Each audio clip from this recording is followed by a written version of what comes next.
guys for today. Nandito kami guys sa Seafood Restaurant. My auntie and my ate India. Ayun guys, nakapag-order na kami ng aming kakainin. So, wait na lang namin kasi dito.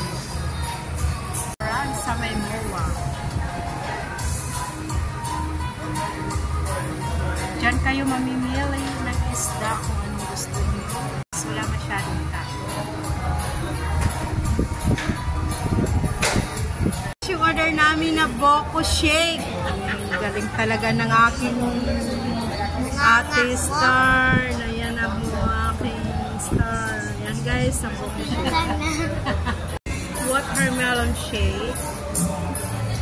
Watermelon Shake.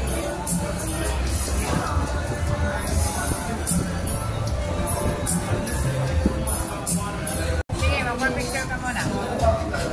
Ayusin mo ha.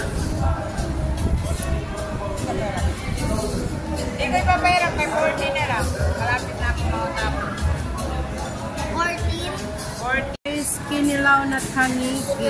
Naiperam ako telepon. Ito, yung order namin, 4 na rice, pinakbit. Ito yung miso soup, tuna, ulo, yan. Kinilaw. Pusit, at saka pansit. Wala kang pansit. Sarap yung ano nila. Sarap ulit ang kabayan.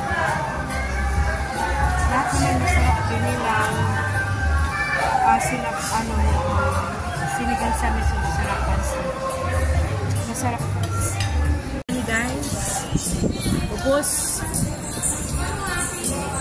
Ubos na ubos guys.